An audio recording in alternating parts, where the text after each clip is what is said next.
어두운 눈을 말씀의 빛으로 비춥시다.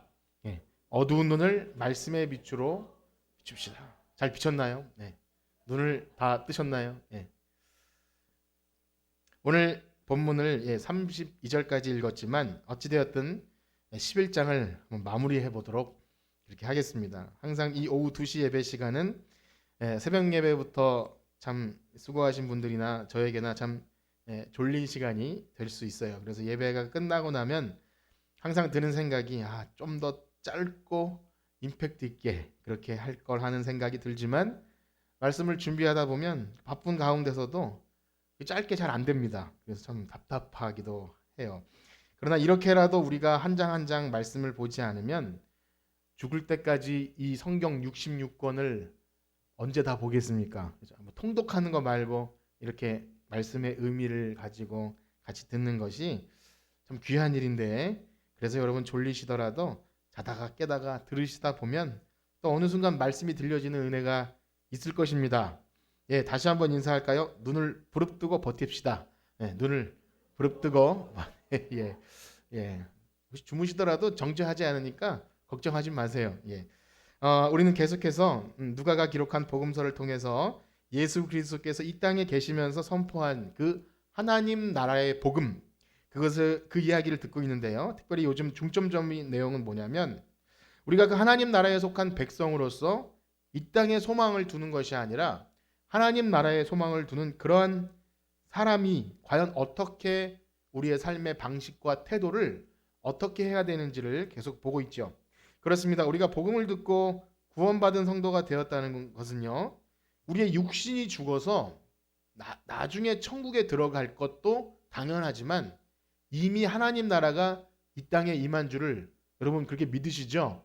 그런 걸 믿는 사람이 어떻게 이 땅에서 살아가는 것, 신분이 바뀌었고 우리의 소속이 바뀌었어요. 이 땅에 죽은 마귀의 세력이 아니라 하나님 나라의 그 권세, 그 영광스러운 이름이 성명책에 기록된 하나님 나라의 백성이죠. 그렇기 때문에 구원받은 성도는 더 이상 마귀의 질서에 그 뜻대로 요구에 반응하며 살면 안 되는 거죠.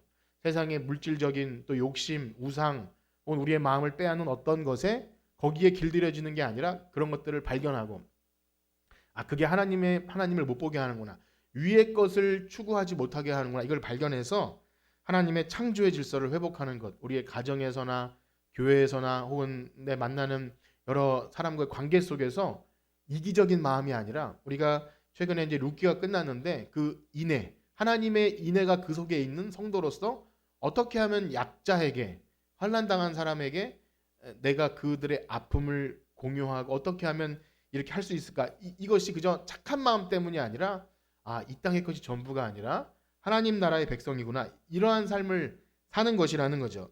그래서 11장 초반부터 잠깐 정리를 해드리면 우리 주기도문에 관한 교훈도 그런 것이었어요. 또 귀신을 쫓아내는 일도 그런 것입니다.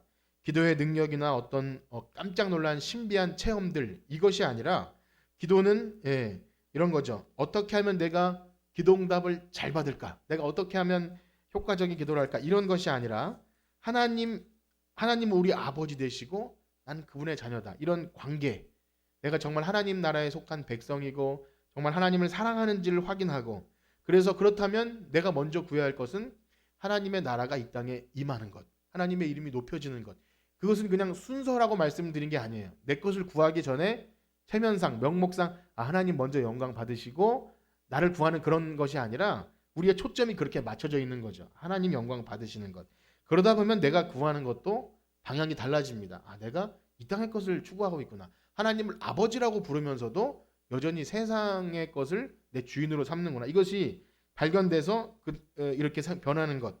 그리고 이 땅에서 하나님의 자녀들이 하나님의 뜻대로 인애를 베풀고 또 용서를 하면서 내가 누구에게 죄진 것이 있으면 그 죄를 사한 것 같이 내 죄를 사여주. 이렇게 관계 속에서 일어나는 거죠. 이웃과 내 주변의 사람과는 막 이렇게 척이 지고 문제가 있는데도 불구하고 안면몰수하고 하나님 전 잘 되게 해주세요. 이런 기도가 안 된다는 거예요. 그것이 잘 안 되는 것이 정상입니다. 누군가 문제가 있는데도 기도가 잘 되거나 예배가 잘 된다, 이거는 하나님이 원하는 주기도문의 핵심이 아니라는 겁니다. 그래서 이 관계가 너무 중요하다. 이 관계를 모르고 기도할 때 겉도는 기도만 하는 거죠. 하나님은 정말 원하시지도 않은데 내 멋대로 떠들다가 갈 수밖에 없는 것. 그래서 우리 한나의 기도를 보면 물론 자기 개인적인 아들을 구하는 기도였지만 결국 하나님과 심정을 통하지 않습니까? 기도하다 보니까 하나님 마음을 알게 되는 것.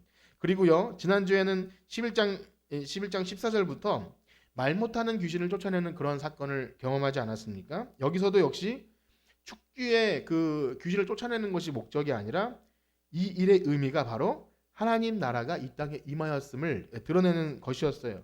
그래서 지난주 말씀드린 대로 누가는요, 지금 우리가 쭉 누가복음을 보면서 뭐 시간 순서로 배열한 게 아님을 느낍니다. 그래서 이걸 모르고 쭉 읽다 보면 길을 잃어버려요. 그냥 단편적인 좋은 말씀을 이렇게 이어놨나 이렇게 생각이 듭니다. 그래서 요 관점, 하나님의 나라와 세상 나라와 우리가 어디 속했는지를 구분하는 것을 보시고 끝까지 쭉 가게 되는 것을 놓치지 않아야 가다가 길을 잃지 않습니다. 그렇습니다. 예수님이 귀신 쫓아내 주신 사건은 와 신기하다. 어떻게 예수님은 그런 능력이 있을까? 그것만 보라는 것이 아니라 무엇을 보라고 합니까? 우리 11장 20절 말씀을 한번 같이 읽어보겠습니다. 11장 20절 시작. 그러나 내가 만일 하나님의 손을 힘입어 귀신을 쫓아낸다면 하나님의 나라가 이미 너희에게 임하였느니라. 아멘. 여러분, 그래서 구원 얻은 성도들은 이 놀라운 사건이 우리 안에 펼쳐졌을 때 기도에 응답이 되거나 아니면 여러분 개인적인 간증할 거리가 있을 때 와 대박 정말 뭐 하나님은 내 기도를 잘 들으셔 거기에 멈추지 말고 하나님이 우리를 다스리시는구나 이것 가지고 이거 만족하는 것이 아니라 하나님이 나에게 요구하시는 것이 있겠구나 이 하나님을 보는 것 너무 중요합니다. 그래서 다른 사람들은 이것을 모르는 사람들은 예수님은 더 큰 귀신 무슨 바알세불 같은 거에 힘입어서 귀신을 쫓아낼 거야. 또 어떤 부류는 더 큰 표적을 보여주세요 하면서 예수님을 시험하게 되죠. 그렇기 때문에 이 사건을 통해서 알 수 있는 것은 하나님의 나라가 이미 이 땅 가운데 임했지만 여전히 세상 마귀의 나라, 자기의 욕심과 우상과 돈과 어떤 표적만 구하는 그런 사람들은 여전히 진리의 말씀을 보지 못하고 그 주변에서 겉돌다가 끝나버리는 겁니다. 너무 안타까운 일이죠. 하나님을 인정하지 않고요. 그렇다는 거예요. 그렇다면 지금 하나님 나라와 마귀의 나라가 마치 막 싸우는 건가? 지금 이 땅에서 하나님 나라, 마귀 나라가 막 비등비등하게 싸우는 건가? 결코 그렇지 않습니다. 여러분, 예수님은 이미 내가 세상을 이기었노라 이렇게 말씀하지 않습니까? 그래서 이렇게 보시면 돼요. 빛이 어둠에 비치면 아무리 칠흑 같은 어둠도 빛이 비치면 물러가게 되어 있어요. 시간이 뭐 빛의 시간이 얼마나 뛰어납니까? 그러나 어쨌든 지구에 이렇게 빛이 비치듯이 어쨌든 시간 그 시간이에요. 하나님의 입장에서는 그게 찰나의 시간, 영원에서는 그렇겠지만 우리 지금 이 시간을 살아가는 우리에게는 그 시간이 우리에게 필요하다는 거죠. 그리고 혹독하게 추운 겨울이어도 봄이 오면 그 봄이 이 눈과 얼음이 다 녹아내리듯이 하나님의 나라가 이 땅에 완전히 임하게 될 때 그 마귀의 권세는 다 사라지게 됩니다. 그러하기에 우리 하나님 나라가 이 땅에 속히 임하기를 구하는 성도들은요. 매일매일 우리의 삶의 그 구석구석에 예수 그리스도로 채워지셔야 됩니다. 가정과 교회와 직장에 한 주 동안은 세상의 질서에서 살다가 교회 나올 때만 다시 하나님을 찾는 것이 아니라 말씀을 듣고 돌아가서 그렇다면 내가 자녀들을 대할 때 혹은 내가 직장 어떻게 선배나 후배나 혹은 뭐 이렇게 내 직원들을 대할 때 이거 어떻게 해야 될까를 고민하셔야 돼요. 그러한 고민이 있어야 기도하게 되고 내가 하나님 이뭐 율법대로 살 수도 없는구나 또 좌절하게 되지만 결국 그게 바로 이 예수님으로 우리 삶을 채우는 과정입니다. 그래서 두 주간의 이야기를 제가 짧게 정리해 드린 것은 이것이죠. 지금 계속 이러한 패턴으로 말씀이 연결될 텐데 이런 구조를 가지고 가게 될 것. 자, 그래서 그렇게 볼 텐데요. 예수님께서 그러한 말씀을 하시고 계시는데 뜬금없이 어떤 무리 중의 여인이 막 예수님을 칭송하고 높이기 시작합니다. 우리 27절 말씀 보겠습니다. 27절 시작. 이 말씀을 하실 때에 무리 중에 한 여자가 음성을 높여 이르되 당신을 뵌 태와 당신을 먹인 저지 복이 있나이다 하니. 아멘. 사실 좀 되게 뜬금없어요. 그래서 이 여인이 누군지 잘 모릅니다.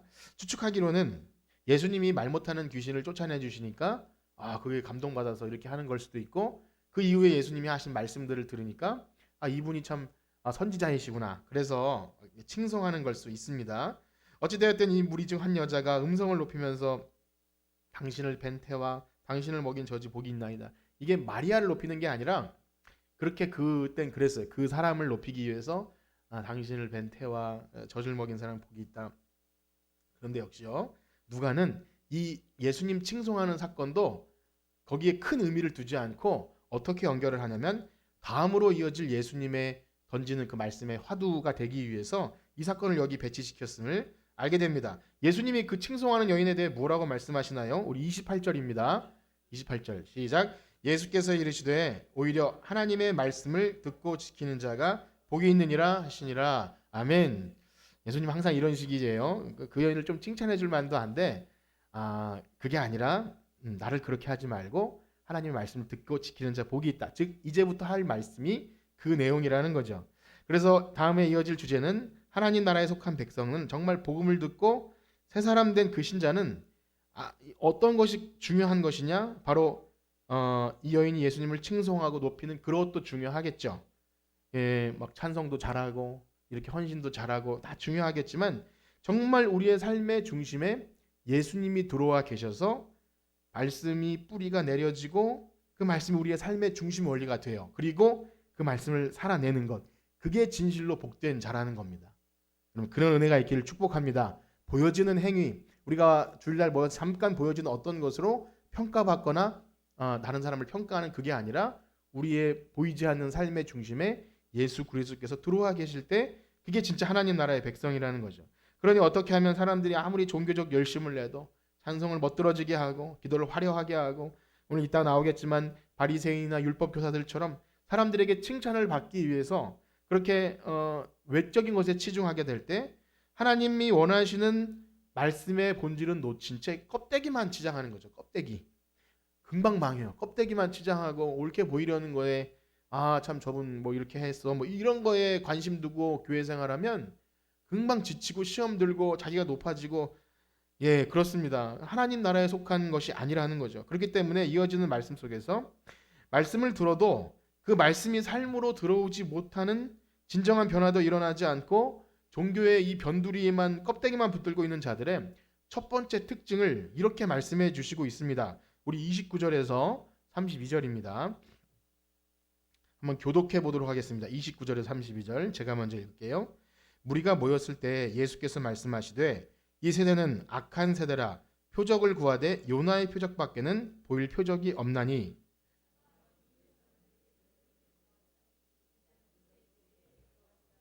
심판 때에 남방 여왕이 일어나 이 세대 사람을 정죄하리니 이는 그가 솔로몬의 지혜로운 말을 들으려고 땅 끝에서 왔음이거니와 솔로몬보다 더 큰 이가 여기 있으며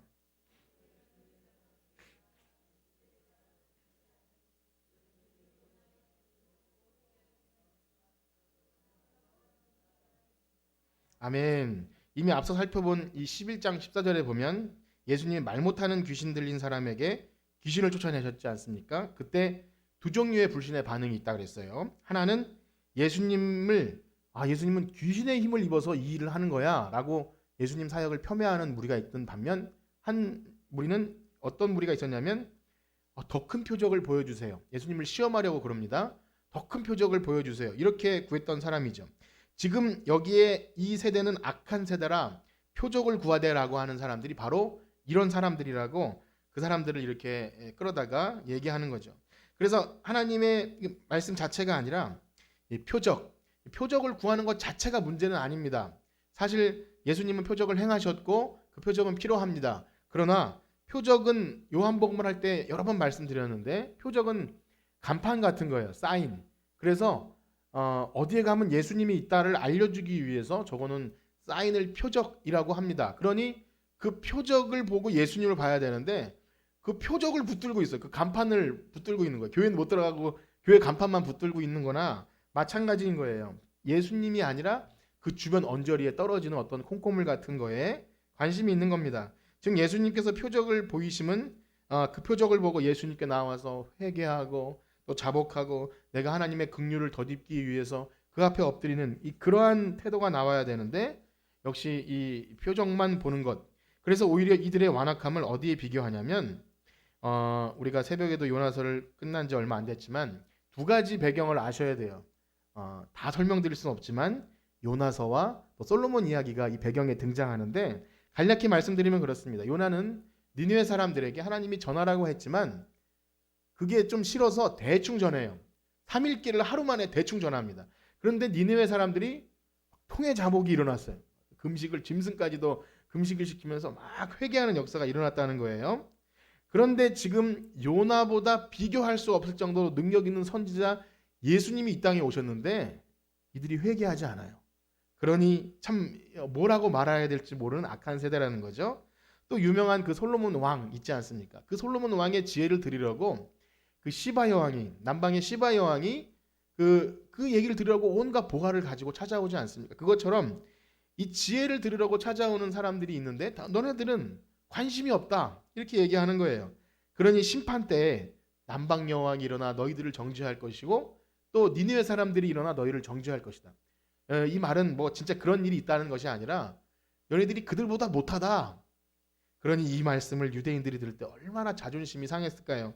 그들이 멸시하는 이방 사람, 참 저들은 지옥 불쏘시개밖에 안 된다고 업신여겼던 그들이 예수님 말씀하시기를 그들이 너희들을 정죄할 거야. 저들은 이 말씀을 듣고 회개했는데 너희들은 관심이 없구나. 그러면서 그들을 책망하시죠. 이 말은 아무래도 유대인들, 바리새인들, 율법 교사들을 이제 슬슬 화나게 했을 거예요. 이제 마지막으로 가면 점점 세지는데요.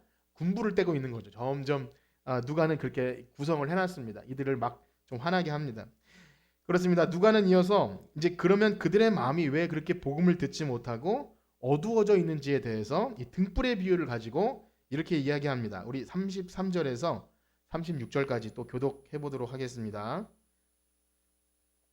33절에서 36절.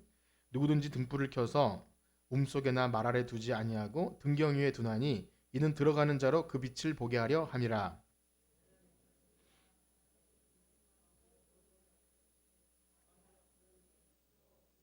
그러므로 내 속에 있는 빛이 어둡지 아니한가 보라.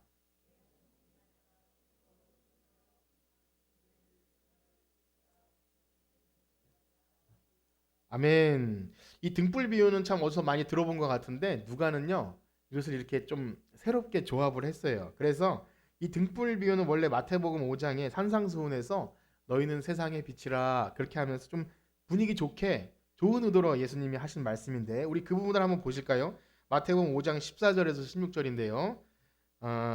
한번 읽어보겠습니다. 마태복음 5장 14절 16절 시작. 너희는 세상의 빛이라 산 위에 있는 동네가 숨겨지지 못할 것이요 사람이 등불을 켜서 말 아래 두지 아니하고 등경 위에 두나니 이러므로 집안 모든 사람에게 비추느니라.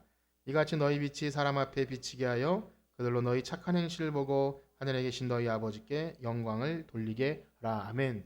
여기엔 참 분위기가 좋아요. 그렇죠? 너희는 세상에 비치고 착한 행실을 보고 영광을 돌리게 하라 할 때 참 귀한 말씀이에요. 그런데 누가는 이 등불을 약간 다른 방식으로 끌고 가는데요. 마태복음 6장에도 이 등불 비유가 나오는데 거기에 말씀을 또 인용합니다. 6장 22절에서 23절 다 같이 한번 읽어보겠습니다. 시작. 눈은 몸의 등불이니 그러므로 내 눈이 성하면 온몸이 밝을 것이요 온몸이 어두울 것이니 이러므로 내게 있는 빛이 어두우면 이 어둠이 얼마나 더하겠느냐. 이번에는 약간 좀 어두운 분위기가 나죠. 이 빛이 어두우면 어둠이 얼마나 더하겠느냐. 자, 그래서 누가는 이 두 가지 등불 비유를 이렇게 마태복음이 먼저 있었기 때문에 그렇다는 것이 아니라 그 당시에 있었던 예수님의 말씀이 이렇게 누가는 특별하게 결론을 이렇게 맺습니다. 우리 다시 누가복음으로 돌아와서 35절 36절을 읽어보겠습니다. 35절 36절 시작. 그러므로 내 속에 있는 빛이 어둡지 아니한가 보라. 내 온몸이 밝아 조금도 어두운 데가 없으면 등불의 빛이 너를 비출 때와 같이 온전히 밝으리라 하시니라. 아멘. 그래서 이 말씀은요 마태복음에 등장하는 두 가지 등불 비유를 합쳐서 새로운 결론을 도출하는데 그러므로 내 속에 있는 빛이 어둡지 아니한가 보라. 즉 하나님 나라가 이미 임했고 예수 그리스도의 복음이 그 빛의 영광스러운 광채가 이미 비치고 있는데도 불구하고 네 눈이 어두우면 그걸 보지 못한다. 어두움 가운데 행하게 되고 하나님 말씀이 그 속에 들어와도 역사하지 못하고 여전히 겉돌고 있다. 그렇게 지금 이들을 책망하는 말씀으로 이 등불 비유를 사용합니다. 여기까지 잘 따라오셨나요? 말씀드린 대로 지금 계속 클라이막스로 가고 있어요. 자, 그러면 이제 오늘 이 예수님의 말씀의 하이라이트 그 마지막 에피소드인데 식사 자리에서 벌어집니다. 바리새인과의 식사 자리에서 이 사건이 벌어지는데 역시 이 식사 자리 자체가 중요한 게 아닙니다. 뭘 먹었는지 아니면 왜 초대했는지 그건 그렇게 중요하지 않고 여기서 벌어지는 사건을 누가가 조명하고 있지요. 그래서 이 악한 세대 사람들에게 이 진리의 말씀이 눈이 어두워 있으면 여전히 자기는 진리 안에 못 들어왔으면서도 주인 노릇하려는, 그래서 마태복음에는 훨씬 길게 기록되어 있는데 자기도 들어오지 못하고 남들도 들어오지 못하게 그렇게 악한 모습을 행하고 있는 자들을 예수님이 책망하세요. 먼저 그 시작을 읽어보겠습니다. 37절에서 38절입니다. 시작.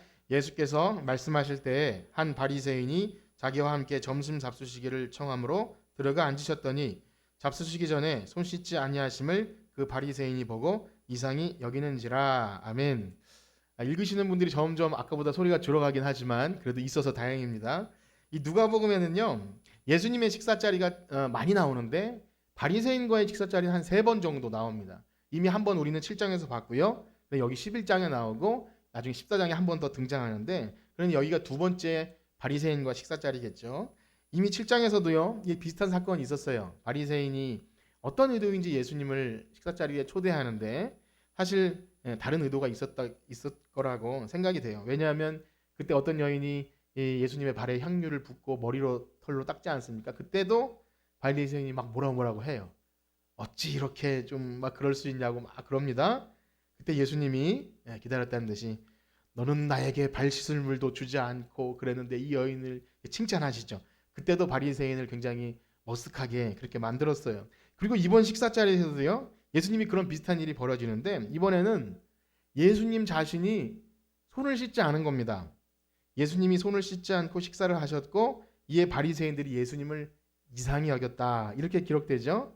여기 이상히 여겼다는 것은요 그냥 어느 정도 고개를 갸우뚱하면서 예수님이 손을 안 씻으시네 이 정도가 아니에요.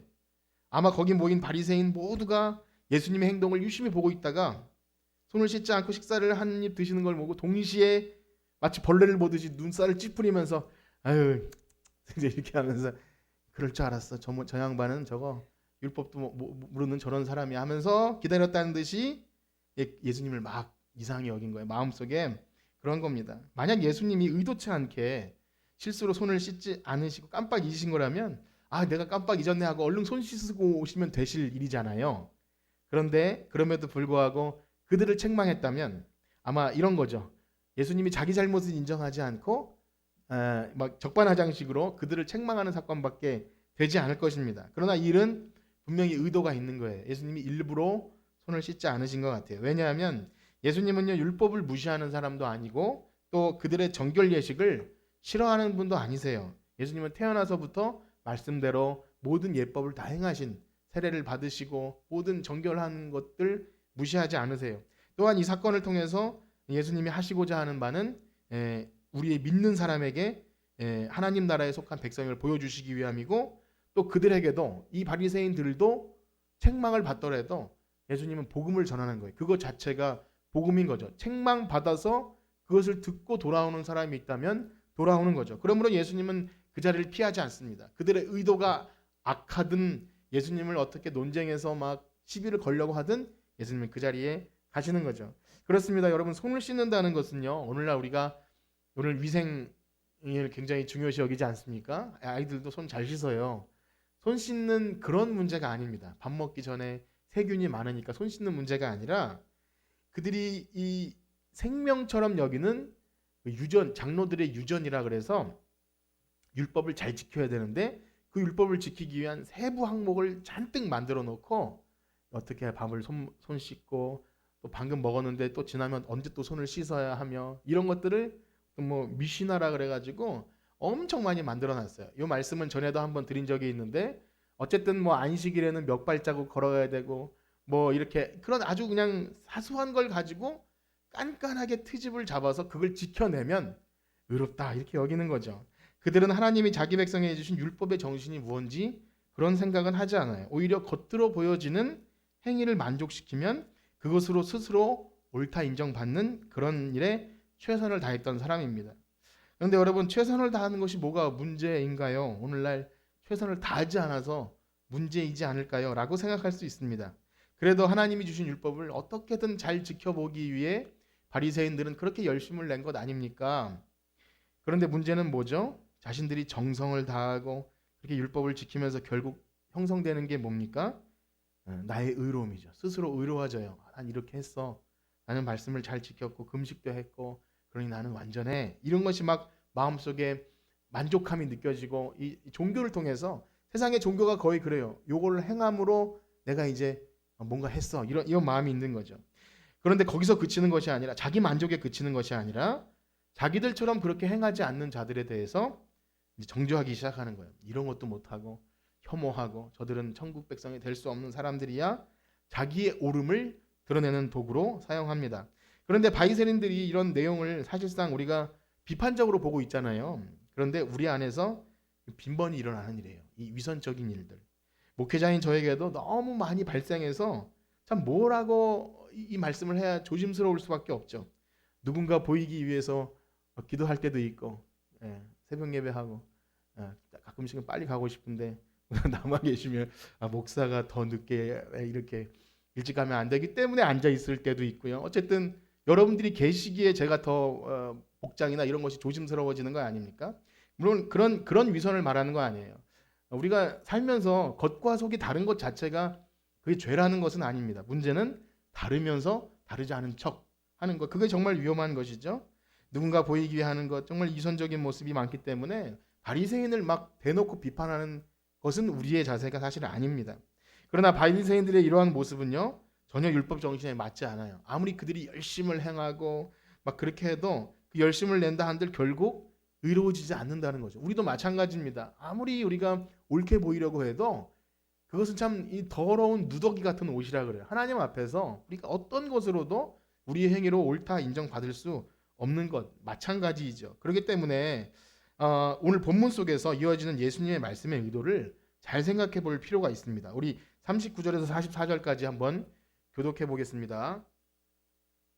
힘을 내셔서 39절에서 44절 제가 먼저 읽겠습니다. 주께서 이르시되 너희 바리새인은 지금 잔과 대접의 겉은 깨끗이 하나 너희 속에는 탐욕과 악독이 가득하도다.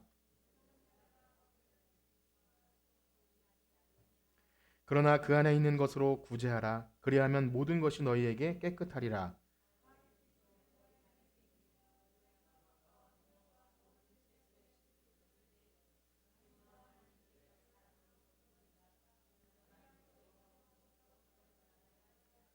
화 있을진저 너희 바리새인이여 너희가 회당의 높은 자리와 시장에서 문안받는 것을 기뻐하는도다.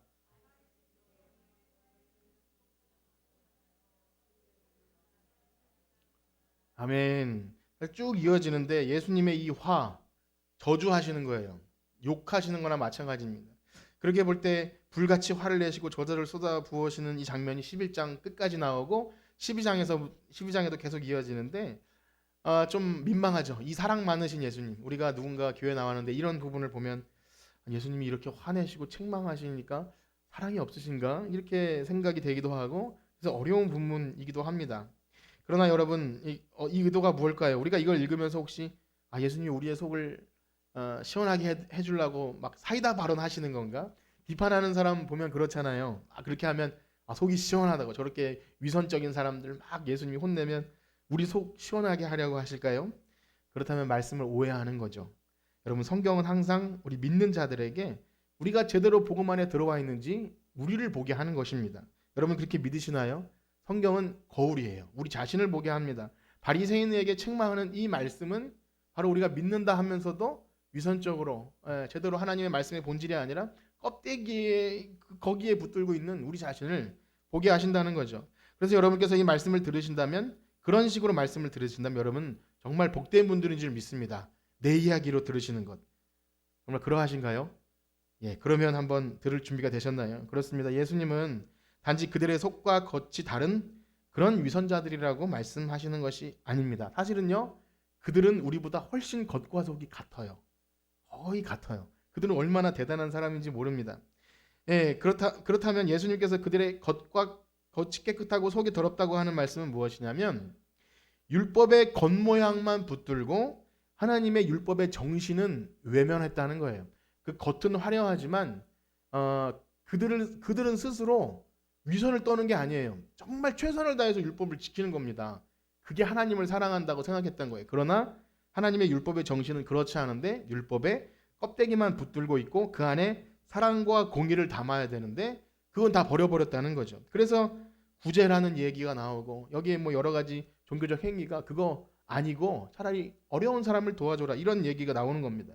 우리가 오늘 이 말씀을 주의 깊게 들어야 할 만큼 너무 민감한 부분인데요. 바리새인 율법 교사들은요 당대 최고의 종교 지도자들입니다. 흠잡을 데가 없는 거예요. 겉모양으로 봐서는 그 누구도 흠잡을 데가 없어요. 하나님을 잘 섬긴다고 하는 그런 자부심이 있는 사람이에요. 그렇기 때문에 율법을 지키는 일을 위해 최선을 다했습니다. 열심을 다했어요. 오늘날로 이야기하면 예배도 빠짐없이 잘 드리고 11조 생활도 잘하고 헌신 봉사하고 교회에 열심을 내는 그런 사람들인 거죠. 근데 문제는 뭘까요? 열심의 방향이 잘못된 겁니다. 열심은 있지만 열심의 방향이 잘못된 거예요. 왜냐하면 하나님은요 처음부터 자기 백성에게 요구하시는 그 신앙생활의 방식이 우리가 열심을 내 가지고 정성을 다해 가지고 하면 그걸 받으신다고 하신 것이 아닙니다. 하나님께 나아가는 건 오직 믿음으로만 나갈 수 있습니다. 그럼 그걸 믿으시나요? 하나님은 처음부터 아브라함을 부르실 때도 나를 좀 믿어달라고 믿음으로 부르시는 것이 어떤 정성과 우리의 어떤 치성, 그래서 이방 제사 사람들이 하듯이 자기 자녀를 불로 사르거나 자기 몸을 해하면서 열심히 기도하면 들어주시는 그런 이방 우상 하나님이 아니신 거예요. 그래서 힘으로 안 되고 능으로 안 되니 오직 하나님의 신으로 이루리라. 그것을 자꾸 경험하게 하시는 겁니다. 우리의 인간의 연약함을 다 아시면서도 계속해서 약속을 이루어 가시는 그 방식, 오직 하나님을 의지하게 하는 방식으로 우리를 믿게 하시는 거죠. 그렇습니다. 정말 그 은혜를 경험한 사람들은요. 정말 그 거듭난 신자들은 내가 무슨 행위를 해도 교회에서 무슨 행위를 하고 뭘 한다 해도 결코 그 안에 우월감이나 내가 높아지려는 마음이 있을 수가 없는 거죠. 주의를 잘 지키고 충성 봉사하고 헌금도 참 힘에 다하도록 해도 새벽 예배를 빠짐없이 나와도 내가 하나님을 의지해야 살 수 있기 때문에 나온 것이고 나에게 허락하신 물질이 내 것이 아님을 믿기에 그렇게 한 것이지 이것으로 뭐 의로워지는 그것 아니지 않습니까? 믿음의 고백이죠. 그러나 만약 그랬던 사람도 내가 그래도 이렇게 행함으로 나는 좀 자격이 있나 자부심을 느끼고 이거는 다른 사람 얘기가 아니라 우리 자신이 그렇게 된다는 거예요. 꼭 그렇게 못하는 사람을 은근히 못마땅해요. 저 사람은 분명히 뭔가 있는데 저렇게 약간 뺀질거릴까 하면서 마음속으로 은근히 그런 마음이 생겨요.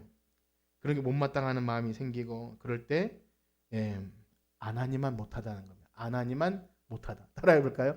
아나니만 못하다. 아나니만 하면 아나니아가 생각나요. 아나니아 삽비라. 그 헌금 안 한 거보다 못하지 않습니까? 죽었잖아요. 아나님. 아나니만 아나니아. 제가 이런 말씀을 드리면 꼭 시험에 드시는 분들도 있습니다. 그러면 목사님 도대체 어떻게 하라는 건가요? 하라는 건가요? 하지 말라는 건가요? 교인들은 바보 같아서 그런 얘기하면 아마 주일 성수도 안 하고 11조도 안 할 수도 있다는 걱정 아닌 걱정을 하는 경우도 보게 됩니다. 그러나 저는 감히 그런 생각조차 하나님을 믿지 못하는 거라고 저는 그렇게 생각이 들어요. 저도 그냥 그런 고민 저런 고민 안 드리고 여러분 주일 성수하고 11조 하면 하나님이 복 주시고요. 믿음 주시고 건강 주시고 사업도 잘 되게 하실 줄 믿습니다. 여러분 아멘 하시고 그것이 훨씬 쉽습니다. 그것이 훨씬 더 선명해요. 그것이 믿음이 더 좋은 것 같다고 착각이 될 수가 있지만 참 빠지기 쉬운 함정입니다. 그것만 하면 내가 된 거라고 생각되기 쉽습니다. 그러나 저는 성도님들이 그렇게 무지하다고 생각하지 않아요. 어떤 누구도 진정 거듭난 성도는요. 정말 말씀을 듣고 깨닫게 되면 진리를 따라 행할 수밖에 없는 것입니다. 거듭난 성도는 말씀을 따라 행하는 거예요. 그래서 진정 거듭난 성도는 어떤 목사님이 하란다고 하고 하지 말란다고 하지 않은 게 아니라 진정 말씀을 듣고 심령의 변화를 받은 사람이라면 하지 말래도 하고 하라고 해도 하고 하지 말라고 해도 하고 그렇습니다. 오늘 예수님은 그 사람이 진정 복된 사람이라고 말씀하는 거예요. 하나님의 말씀을 듣고 말씀 따라 행하는 것. 그렇습니다. 다시 한번 예수님이 그 모든 행위를 하라는 겁니까? 하지 말라는 겁니까? 우리 42절 말씀 한번 읽어볼까요? 42절 시작. 화 있을진저 너희 바리새인이여 너희가 박하와 운양과 모든 채소의 11조는 들이되 공의와 하나님께 대한 사랑은 버리도다. 그러나 이것도 행하고 저것도 버리지 말아야 할지니라. 아멘. 이것도 행하고 저것도 버리지 말아야 할지니라. 그러니 하라는 것입니까? 하지 말라는 것입니까? 사실상 무엇을 행하라, 하지 마라, 이런 것이 핵심이 아니라 자기 잘난 못에 종교적 열심을 가지고 다른 사람에게 인정받으려고 보일 때 하지 말고 겸손하게 하나님을 사랑하고 이웃에게 인애를 베풀라는 그러한 말씀인 거죠. 그것이 하나님의 율법의, 하나님의 사랑의 계명의 본질이에요. 하나님의 계명, 하나님을 사랑하고 이웃을 사랑하는 것 아닙니까? 그 사랑의 계명 외에 그 어떤 것도 그 율법의 본질을 우선할 수 없는 것입니다. 그러므로 사랑하는 여러분, 정말로 무서운 것이 잘못된 열심을 가지고 최선을 다하는 거예요. 기독교는 최선을 다하는 종교가 아닙니다. 우리의 최선을 다해서 어떤 경지에 이르는 종교가 결코 아닌데 우리가 자칫 최선을 다하려고 해요. 그 사람이 위선적이거나 겉과 속이 다른 가식적인 사람이 아니어도 본인은 정말 신앙이 좋고 정말 열심히 믿는다고 생각하고 정말 교회를 사랑한다고 생각하지만 그 열심히 다른 사람을 피곤하게 한다면, 답답하고 대화가 되지 않고, 그렇다면 정말 그것이 어떻게 사랑의 모습으로 담아낼 수 있겠습니까? 그러므로 사랑하는 여러분, 이 말씀이 누구에게 하시는 말씀입니까? 바리새인과 율법 교사에게 하시는 말씀인가요? 바로 우리에게 하시는 말씀인 줄 믿습니다. 따라해 볼까요? 우리에게 하시는 말씀입니다. 예, 그렇다면 여러분들의 마음속에 오늘 이 말씀이 어떻게 들리셨습니까? 율법 교사들은요, 이렇게 반응했습니다. 우리 45절 말씀 읽어보겠습니다. 45절 시작. 한 율법 교사가 예수께 대답하여 이르되 선생님, 이렇게 말씀하시니 우리까지 모욕하심이 아니니까. 모욕감을 느꼈어요. 진리의 말씀을 해줬지만 이 말씀이 모욕적으로 들린 거죠. 하나님의 말씀보다는 자기들의 전통, 이제까지 쌓아온 업적, 그 모든 것들이 너무 중요했기에 귀머거리 독사처럼 진리의 말씀이 들어왔지만 튕겨져 나가요. 내가 이 교회를 위해 한 게 얼만데 라는 것이 강하게 마음속에 이렇게 들어있으면 어떤 진리의 말씀이 들어와도 그거를 떨쳐내지 못합니다. 정말 아나니만 못한 결과가 되죠. 그리고 어떻게 하면 예수님의 입에서 나오는 말씀을 책잡으려고 이렇게 노리고 있습니다. 53절과 54절입니다. 시작. 거기서 나오실 때에 서기관과 바리새인들이 거세게 달려들어 여러 가지를 따져 묻고 그 입에서 나오는 말을 책잡고자 하여. 저는 오늘 말씀을 이렇게 마치기 원합니다. 이런 일이 있다고 한번 여러분들에게 가정해 보세요. 여러분들에게 누가 와서 지금 이렇게 얘기합니다. 잘 들어보세요. 당신은 기도할 때 하나님 나라에 대한 생각도 없고 자기 유익만 구하는군요. 당신은 하나님의 말씀은 본질은 보지 못하고 변두리에서 표적만 구하고 있는 것 같아요. 당신은 하찮은 것은 아주 깐깐하게 간섭하면서 하나님의 말씀의 본질은 보려고 하지 않습니다. 당신은 사람에게 옳게 보이려고 겉으로 드러나는 행함에 치중합니다. 저에게 누군가가 그렇게 말씀했다고 한번 생각해 보세요. 여러분 기분이 어떠신가요? 저는 이러한 지적에 걸리지 않을 사람은 없다고 생각합니다. 그러나 이러한 지적을 우리가 듣게 되었을 때 과연 우리 마음속에 어떤 변화가 일어나는지 우리는 생각해 봐야 됩니다. 가인은요, 마음속에 막 화가 났어요. 성경에 많은 사람들은 열심을 다했지만 그것이 인정받지 못할 때 화가 납니다. 그래서 우리는 이 말씀 볼 때 우리 자신을 돌아봐야 됩니다. 내가 이제까지 믿어온 신앙생활이 무시당하는 것 같은 생각이 들 수도 있어요. 율법교사들처럼 모욕감을 느낄 수도 있습니다. 그러나 진정 하나님께 속한 사람 자녀들은요, 이 말씀 앞에 자기 자신을 겸손하게 엎드리게 하고 다시 돌아보기 시작합니다. 그리고 맞아, 내 안에 그런 것들이 있지 하면 다시금 겸손하게 하나님의 자비하심을 구하는 것이 바로 거듭난 성도들인 줄 믿습니다. 여러분, 하나님 나라에 속한 백성은 이 땅에 살아가면서 죽을 때까지 이 일이 계속됩니다. 좀 끝났으면 좋겠지만 계속돼요. 절대 양극단에 빠지면 안 됩니다. 오늘 말씀을 듣고 혹시 여러분들이 그래, 사람에게 보이려고 하면 안 되니 이제 아무것도 하지 말자, 그러면 우리는 게으르고 나태하게 됩니다. 그걸 추구하는 것이 아니죠. 반대로 열정이 생겨서 무슨 일을 하려고 하면요, 일을 하면 할수록 시험도 들고 혈기도 나고 그 다음에 교만하게 되기도 하고 다른 사람을 비판하는 마음이 생깁니다. 일을 하면 그런 마음이 생겨요. 그것도 죄악된 모습입니다. 그러므로 우리는요, 여러분, 우리 자신을 믿으면 안 됩니다. 하나님을 믿으시길 축복합니다. 우리의 시선을 언제나 하나님께 두고 나의 연약함을 빨리빨리 인정하시고 하나님의 일을 시키시면 열심히 하되 그 일 때문에 교만해지거나 자만해지는 것이 아니라 겸손하게 주님 명령 따라서 우리 진리의 눈을 뜨고, 진리의 이제 끝났으니까 눈을 다 뜨세요. 눈을 뜨고 말씀의 본질을 보시는 우리 모두가 되기를 주님의 이름으로 축복합니다. 우리 찬양 드리시고 기도하고 마치겠습니다. 열려라 해바다. 우리 어두웠던 눈이 떠지길 바라는 마음으로 이 찬양 드리시고 기도하고 마치겠습니다.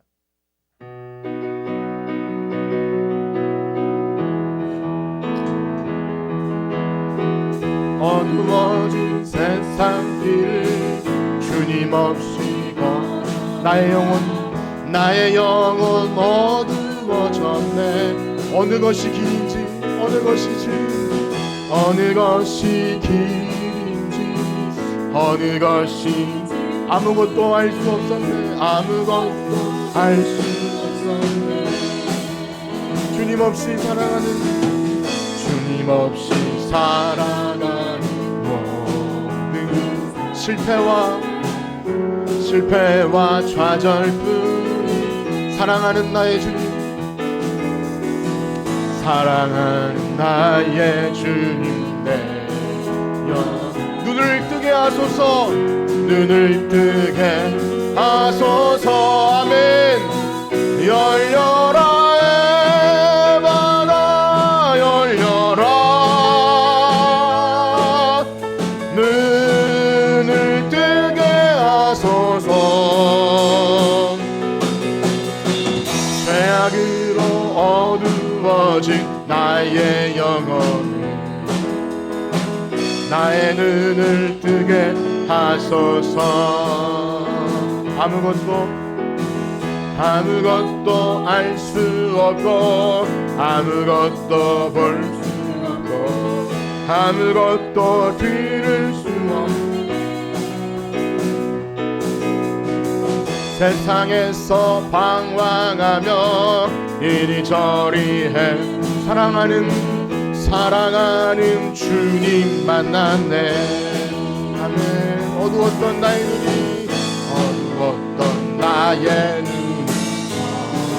열리고 막혔던 귀가 열리네. 아멘. 답답했던 나의 마음 나의 영혼 열리네. 나의 영혼 열린 아멘. 열려라 해마다 열려라 눈을 뜨게 하소서 눈을 뜨게 하소서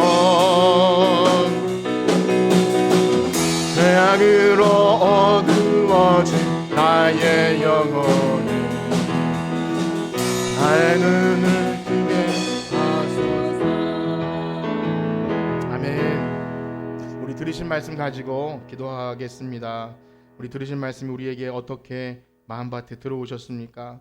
이 말씀이 우리에게 들려질 때 혹시 바리새인처럼 우리 마음이 모욕감을 느끼고 그래도 괜찮습니다. 그러나 그때 하나님의 말씀이 제대로 들어온다면 우리의 어두웠던 눈을 뜨게 하시고 귀가 열려지게 하실 줄 믿습니다. 시간 들은 말씀을 가지고 하나님 제가 진리의 빛을 사모하지 못하고 혹시 주변 변두리에서 쓸데없는 것에 관심을 두고 그랬던 것은 아닌지 하나님 이 시간 진리의 빛을 보게 하시고 예수 그리스도의 말씀에 창념하며 그 말씀을 가지고 세상을 이기는 하나님의 백성 되게 하여 주시옵소서. 우리 그러한 마음 가지고 다 같이 합심하여 기도합니다. 주님 감사합니다.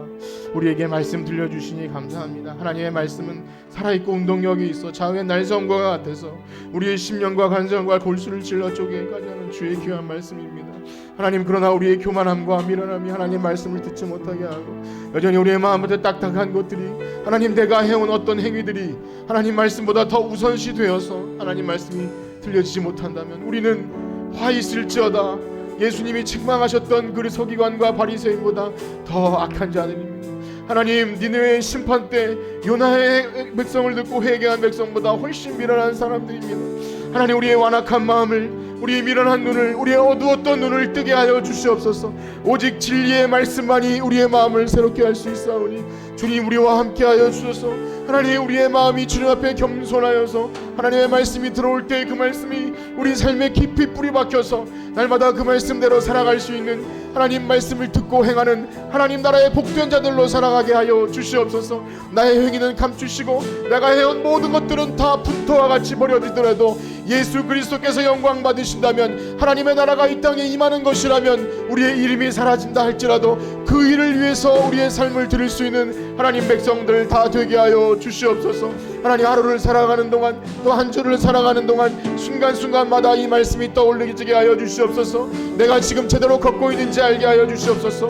내가 혹 영적으로 어두운 상태에서 쓸데없는 것에 열심을 내고 있는지 알게 하여 주시옵소서. 하나님 그 말씀이 우리 안에 빛을 비추시고 우리의 마음에 우리의 몸에 등불이 되어서 예수님을 따라가는, 예수님의 참빛을 따라가는 우리 모두가 되게 하여 주시옵소서. 하나님 감사합니다. 우리 안에 계신 성령님 말씀이 깨달아지며 하나님의 나라의 귀한 진리의 말씀을 통해서 하나님 나라가 이 땅에 임함을 소망하며 바랄 때 우리 한 사람 한 사람 누구도 빠짐없이 거듭난 하나님 백성으로서 그렇게 이 땅 가운데 하나님의 나라가 이를 위해서 최선을 다하는 하나님의 백성들 되게 하여 주시옵소서. 감사합니다. 주님 우리와 함께하여 주시옵소서.